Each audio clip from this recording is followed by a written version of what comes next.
You cannot compensate for someone by doing their work for them.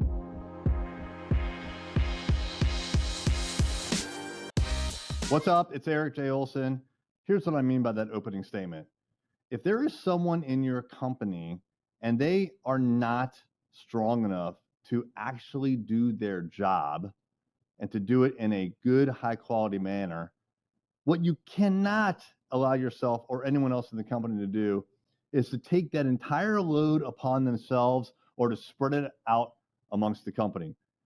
People, look, when you hire people, you should be asking them, look, here's the job. Can you do it? And if they say yes, now it's their responsibility to actually do it. If they say, no, I need some training, now it's your responsibility. You have a decision to make. Do you want to actually train them? Do you want to give them time? How much time? But if they say, yeah, I can do it, it's on you, man. So if you hire them, I'm sorry, I take it back. It's not on you. If they say I can do it, it's on them, man, not you, man. It's on them. And here's what I mean by that. You ask them very point blank, here's the job, can you do it? If they say yes, they have to deliver the goods. Now, I am definitely not advocating for not helping anybody. I want there to be teamwork here. I want there to be collaboration. I want there to be passion in what we do.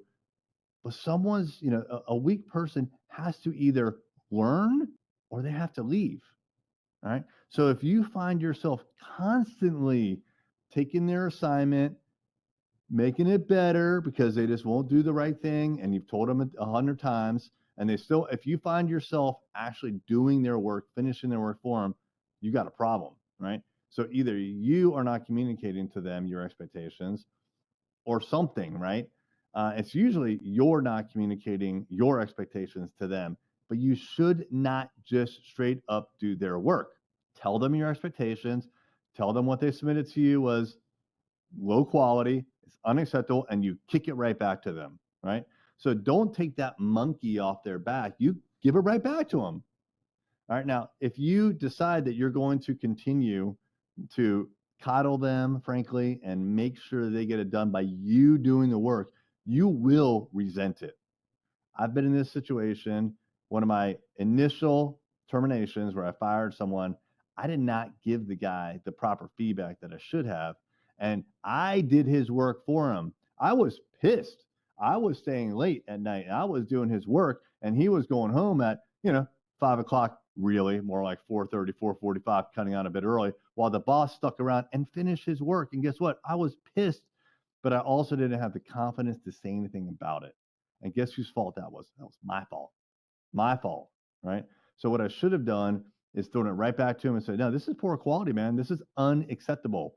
You have to do this again. Oh, and by the way, the deadline is like tomorrow. It's not moving just because you turn in shitty work.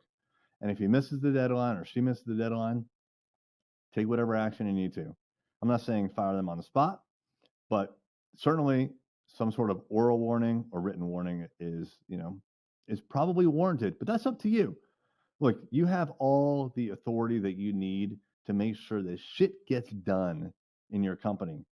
And if you allow it to continuously not be done, and if you do it for them, you are just as much a part of the problem as they are, maybe even more.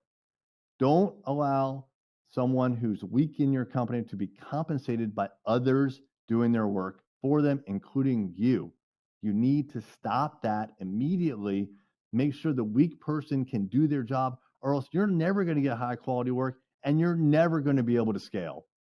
Don't let that happen to you. Hey there, it's Erik J. Olson. I wanted to let you know about my book, $1 Million Journey, How to Launch a 7-Figure Business.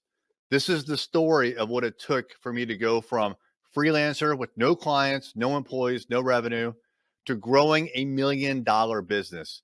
It took me 8 years, and I made a lot of mistakes. And all of those mistakes, and more importantly, lessons learned, are in this book. And we have chapter takeaways, 5 to 15 takeaways that you could apply right now to your business. Check it out on Amazon, $1 Million Journey by me, Erik J. Olson.